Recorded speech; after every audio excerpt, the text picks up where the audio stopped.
Hello guys, welcome back to Dazzle Park channel. நான் உங்கள் தோழி. இன்னைக்கு நான் என்ன ரெசிபியோட வந்திருக்கேன்னு பாத்தீங்கன்னா கருவேப்பிலை தோசை ரெசிபி தான் இன்னைக்கு நம்ம பண்ண போறோம்.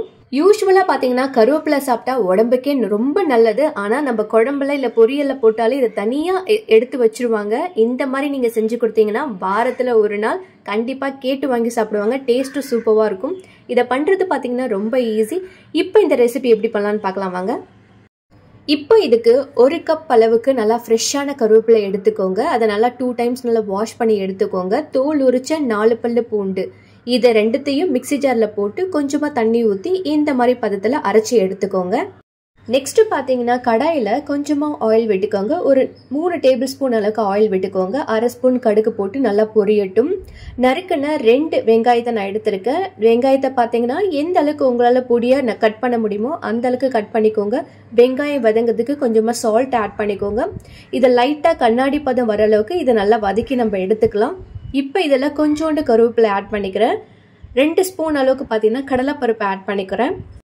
ஸ்டவ் ஆஃப் பார்த்தீங்கன்னா மீடியம் ஃப்ளேமில் வச்சு இதை நல்லா நம்ம வதக்கி எடுத்துக்கலாம். இது நல்லா வதங்கி வரட்டும்.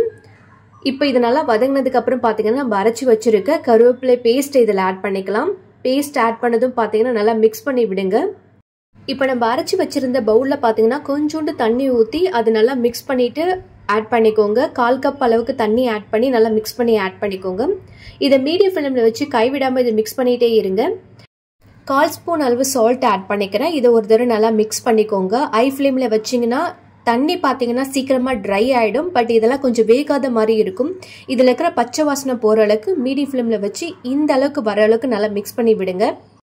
1/4 நெல்லிக்காய் சைஸ் புளியை நான் கரைச்சி எடுத்துக்கிட்டேன். அதாவது பார்த்தீங்கன்னா 1/4 கிளாஸ் தண்ணி வச்சு நான் கரைச்சி எடுத்துக்கிட்டேன். அதை ஆட் பண்ணிக்கோங்க. ஜாஸ்தி புளி வைக்காதீங்க, ஒரு மாதிரி புளிப்பு தன்மை இருக்கும். நம்ம 1/4 நெல்லிக்காய் சைஸ் புளியை மட்டும் கரைச்சி எடுத்துக்கோங்க. இந்த அளவுக்கு நல்லா ட்ரையா வந்ததும் ஸ்டவ் ஆஃப் பண்ணிக்கோங்க. தண்ணியெல்லாம் ட்ரை ஆகி இந்த கன்சிஸ்டன்சில வரணும். இப்போ இது ரெடியா இருக்கு. பேன் இப்போ நல்லா சூடா இருக்கு. நீங்க எப்போதும் தோசை மாவு ரெடி பண்ற மாதிரி இதுக்கு மாவு ரெடி பண்ணிக்கோங்க. ஒரு கரண்டி மாவு ஊற்றி லைட்டா ஆயில் விட்டீங்கன்னா நல்லா மொறுமொறுன்னு இருக்கும். ஸோ ஒரு பக்கம் நல்லா வெந்ததுக்கு அப்புறம் பார்த்தீங்கன்னா மொறுமொறுன்னு இருக்கும். அப்போ பார்த்தீங்கன்னா இப்போ நம்ம ரெடி பண்ணி வச்சிருக்க அந்த கருவேப்பிலையை மேலே ஒரு பேஸ் மாதிரி கொடுத்துக்கோங்க. இந்த மாதிரி கொஞ்சமாக எடுத்து ஒரு சைடு மட்டும் நான் அப்ளை பண்ணிக்கிறேன். உங்களுக்கு ஃபுல்லாக வேணும்னா கூட நீங்கள் ஃபுல்லாக அப்ளை பண்ணிக்கோங்க. ஆனால் நீங்கள் ஒரு சைடு அப்ளை பண்ணிவிட்டு அந்த தோசையை பாதி பக்கம் திருப்பி அதை நீங்கள் புட்டு சாப்பிட்றப்ப டேஸ்ட் நல்லாயிருக்கும். அவ்வளோதான், சூப்பராக ரெடி ஆகிடுச்சு நம்மளுடைய கருவேப்பிலை தோசை. இந்த தோசைக்கு பார்த்தீங்கன்னா சைட் டிஷ்ஷே வேண்டாம். இதை அப்படியே புட்டு சாப்பிட்டீங்கன்னா டேஸ்ட் நல்லாயிருக்கும். ஒருவேளை உங்களுக்கு சைட் டிஷ் வேணும்னா இந்த மாதிரி சாம்பார் கார சட்னி வச்சு சாப்பிட்டீங்கன்னா இன்னும் நல்லாயிருக்கும். கருவேப்பிலை சாப்பிட்டாலே பார்த்தீங்கன்னா உடம்புக்கு ரொம்ப நல்லது. நல்லா முடி வளர்ச்சி அதிகமாக இருக்கும். நிறைய பேர் பார்த்தீங்கன்னா நம்ம குழம்புல இல்லை பொரியலில் போட்டு அதை தனியாக எடுத்து வச்சுருவாங்க. ஆனால் இந்த மாதிரி செஞ்சு கொடுத்தீங்கன்னா கண்டிப்பாக வேணும்னு கேட்டு வாங்கி சாப்பிடுவாங்க. நீங்களும் ட்ரை பண்ணுங்க இதே போல். பாய் கைஸ், நான் உங்கள் தோழி. அடுத்த வீடியோவில் சந்திக்கலாம்.